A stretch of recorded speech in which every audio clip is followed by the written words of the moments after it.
Your Excellencies, distinguished guests, ladies and gentlemen, Sabah al-Khair, good morning and welcome.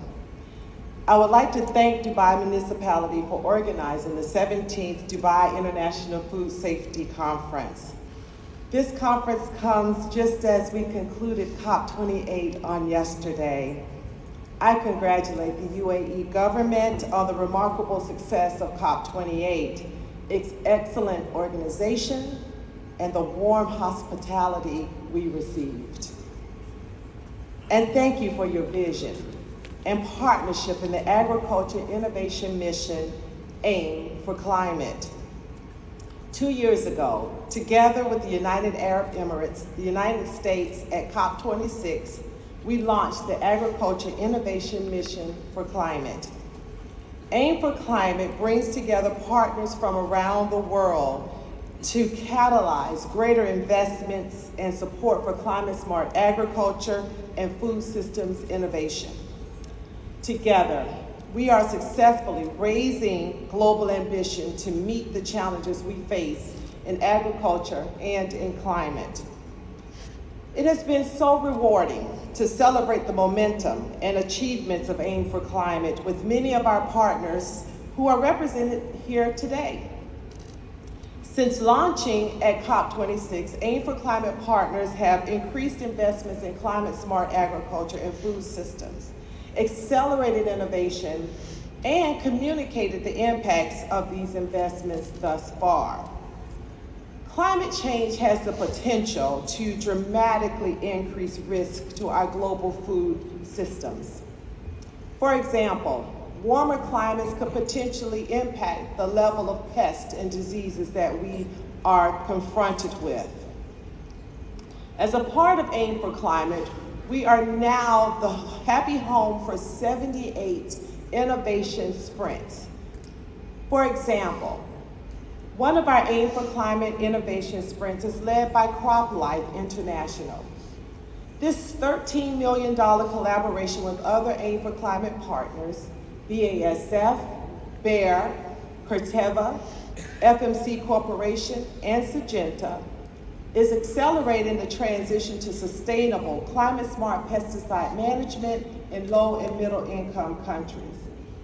It's a good example of the co-benefits AIM's sprints have across the agriculture sector, and this effort has the potential to make significant gains for food safety.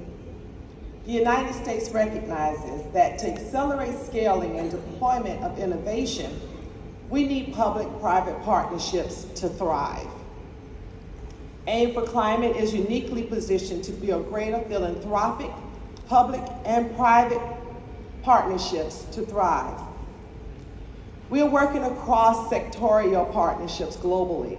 We're working interdisciplinary and across scientific enterprises. Details on the AIM for Climate movement can be found on our website, www.aimforclimate.org, a partnership between the United States and the United Arab Emirates. Climate change is one of the high priority topics we focus on at USDA with our partners. Today, we're here to talk about food safety. USDA is one of the federal agencies in the U.S. that ensures the safety and quality of our nation's food supply.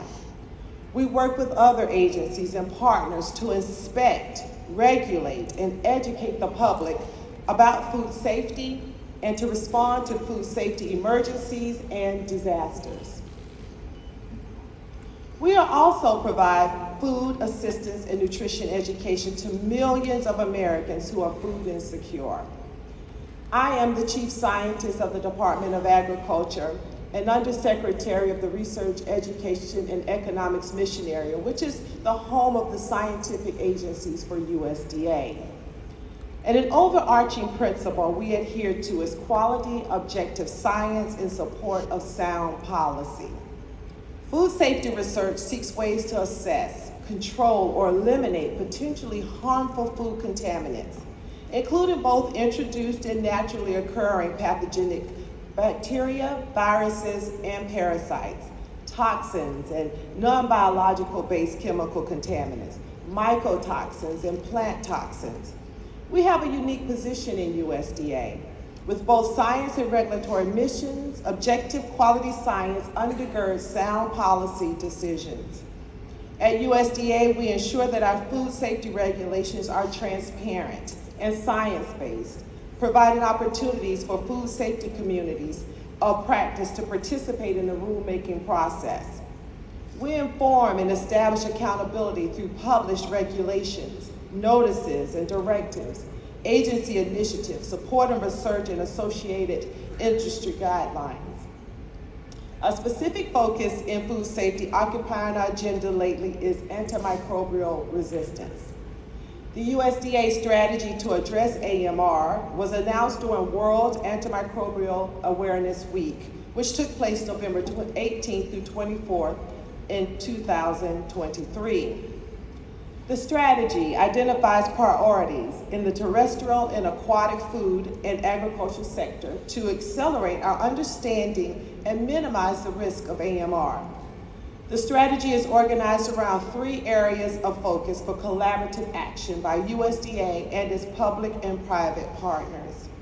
Reducing disease and pathogen transmission to reduce AMR risk, improving the scientific knowledge base on AMR risk, and improving communication and collaboration within USDA and with our national, regional, and global partners to address AMR risk. USDA works alongside many partners to eliminate and limit and counter AMR. For instance, we conduct research on the farm, in the lab, and at processing facilities to identify solutions to AMR risk to human health. We evaluate the antimicrobial use in livestock too, with efforts in areas like research in how animal management can affect antimicrobial use and developing alternatives to antibiotics in food-producing animals. Our food safety work is a great example of another principle that guides us in USDA science, leveraging partnerships to achieve greater impact than we could alone. Our innovations are nothing if they are not used. Our revolutionary research is nothing if it is sitting on our shelves or simply in our peer-reviewed publications. Our work in mycotoxin illustrates the importance of effective partnerships. You all are experts, so you probably already know that certain molds make toxic chemicals called mycotoxins that can contaminate grain and nut crops like corn and peanuts. Mycotoxins affect 25% of crops worldwide, costing $1 billion to U.S. agriculture alone annually. USDA science researchers develop cells that make antibodies that can find and bind mycotoxins in grain samples. The test kits now available from industry contain the antibodies to detect mycotoxins at levels of 1 part per billion. That's equivalent to a pinch of salt in a 10-ton bag of potato chips. We are also developing next-generation tests called biosensors to detect multiple mycotoxins simultaneously. With our partners, we're keeping our food safe and supporting ag exports on on-farm incomes. One of our great partners is the United Arab Emirates. For the last 8 years, USDA has been working closely with Dubai municipality to support the Dubai International Food Safety Conference. Every year, speakers from U.S. government entities, universities, research centers, nonprofit trade associations, and the private sector take part. USDA is keen to continue this relationship with Dubai municipality, as we are convinced that information sharing and diversifying sources of information are critically important to the success of this conference. The future of food security and addressing the challenges of climate change relies on our collective action.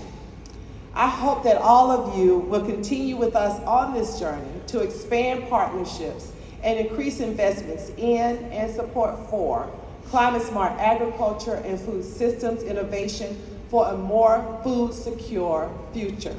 Thank you for having us today, and please enjoy the conference.